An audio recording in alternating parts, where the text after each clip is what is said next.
Well, hello, friends. Mark Holmes here, and as always, I want to thank you guys for watching, commenting, subscribing, and being part of the Joe Boo Sports Report. Without you guys, man, it doesn't work without you guys. It is Saturday afternoon, and it's time to feed the fishies, and trying to be as normal as possible. Had to go to the store, run some errands and stuff. Had to go do some repairs at a person's house, and been doing some work in my workshop. You know, keeping busy on this weekend, of course, where golf at least is back. So if you really want to see something, you can watch some golf.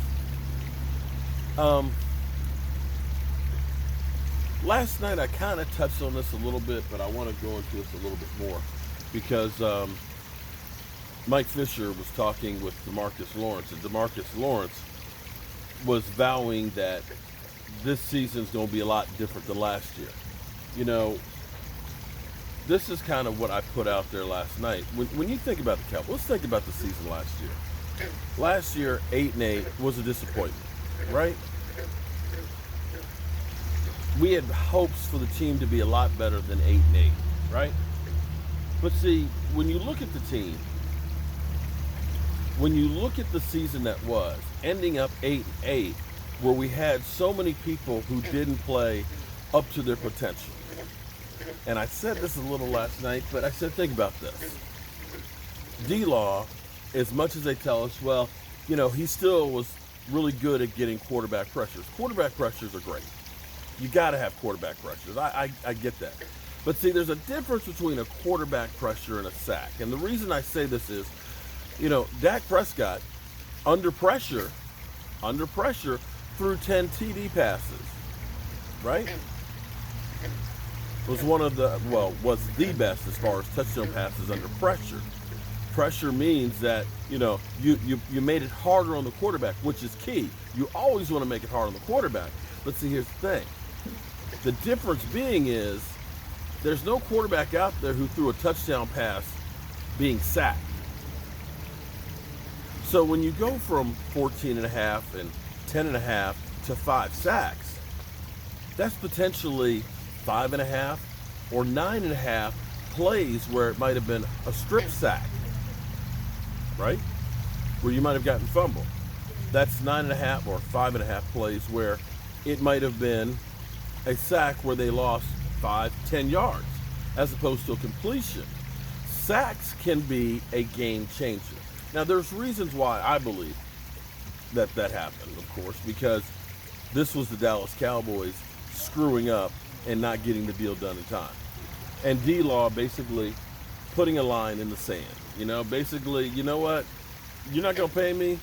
I'm not going to take care of myself. I'm not going to get my shoulder worked on. And it was regardless of what we believe that guys can just show up and play football. It doesn't work that way, especially when you're talking about a defensive end. Okay? Without your shoulder, you got to understand, there is like ripping. Okay, this is one of the moves. You rip, where you are literally coming across your body as hard as you can and making sure that you can knock the hands of the offensive lineman out of the way. There's a swim move, where what you're doing is you're exposing the side of your body, but you're pulling real quick, so there's not a big target. You got to be able to do this motion, okay? There's bull rushing, where you got to literally physically use your hands and push that guy. And there's reading and reacting, where you're trying to grab a hold of the offensive lineman, and trying to figure out where he's trying to push you, and you fight pressure through it, okay? These are things that need your shoulder. If you don't have your shoulder, if you don't have your strength, it's hard to do your job. Now, I'm not saying that he was awful. He wasn't awful. But when you end up paying a guy $20 million and he holds out, can't get his shoulder worked on, and can't work out in practice. Remember, it was the last week of training camp when he was finally actually activated. Those things hurt him. I don't think that he's going to play like he did last year. I think he's going to be better. I don't know that he'll be 14.5, but he'll definitely be better. And see, here's the other part of this. When you think of Amari Cooper, who through training camp had fasciitis. God, I can't get it right today. plantar fasciitis. Thank you. Finally. Geez. So I was thinking plantar. Okay, but he had hurt foot. And that ended up hurting. You know, when you have an injury like that, it means you favor it. When you start favoring it, then you start messing up your alignment, and then your knee goes and your thigh and things like that. So those are all things that affected him. He had a really good season, but it wasn't an exceptional season. When you think about Zeke Elliott, I know he was in Cabo running on the beaches in the sand. Hey, that's great. But that wasn't the same as working out with the team. And you could see that the burst wasn't there for Zeke Elliott. Am I wrong? Am I wrong? I mean, he's still got a lot of yards. But when you see guys that got half a yard more than him, when you see where he had opportunities to break and get some more yardage, he didn't seem to have that burst. And I'm not saying these things to belittle any of these guys. Everybody has good years and bad years. I add to that the fact that Money Maher, who wasn't worth 10 cents, missed 11 field goals. With all of those things happening, we still ended up 8-8. You can look at those guys and you can see that they underperformed. Key people, Amari Cooper, Zeke Elliott, D-Law, your kicker. We should be in a better position at kicker. We shouldn't have a guy who's going to miss a kick a game. I just don't think that's going to happen this year. I think Amari Cooper is definitely going to be in better shape than he was last year with that plantar fasciitis.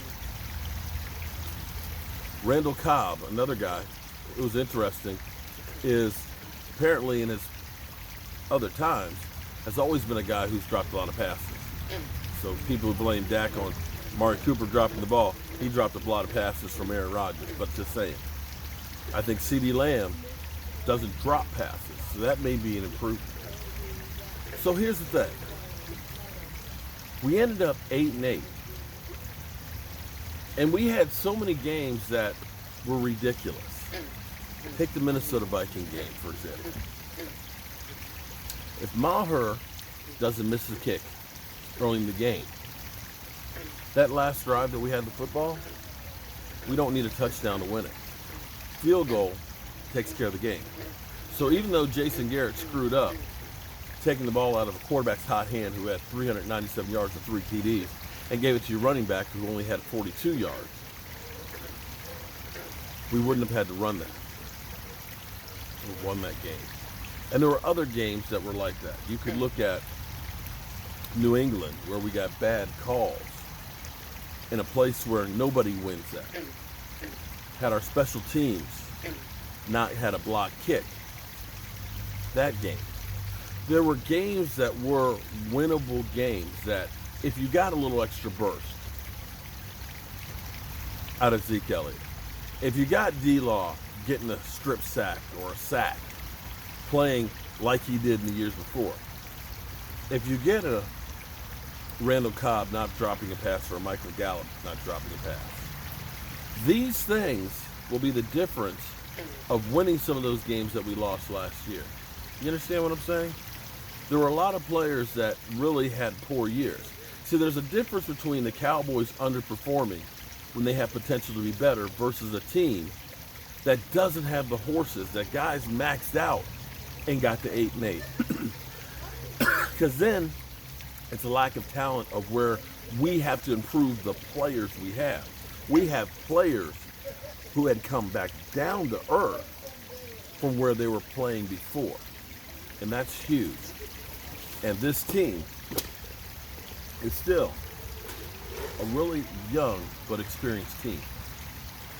And that's one of the reasons why when D-Law is now hopefully on a mission, and I'm hoping that D-Law, instead of telling us what he's going to do or what he needs to do, that he just goes out there and shows us on the field.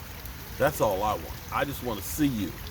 I want to see you feast on the competition. And I'll be more than happy to praise you and tell you how much of a badass you are.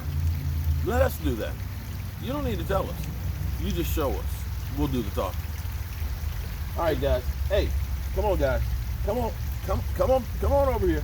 Come on. It's dinner time. Come on, guys.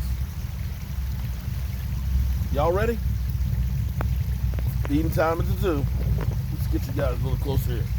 Come on. Here we go. Let me get my old behind down here. Come on. Hey, guys.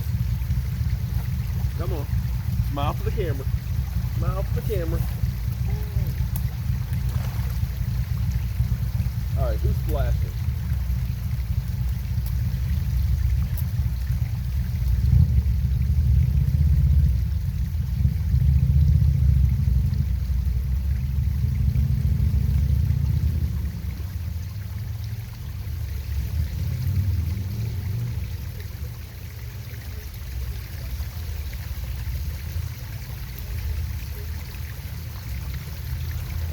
Guys. There you go. Woo. Hello.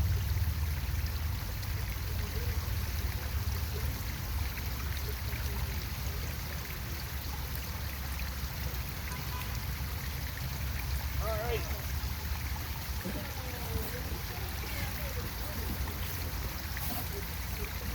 Hopefully I didn't show any crack there. All right, guys. I hope you're having a great Saturday. Keep the faith. Keep the faith. We're going to get through this, and we're going to be better on the other side. I'm Mark, and I will see you guys later.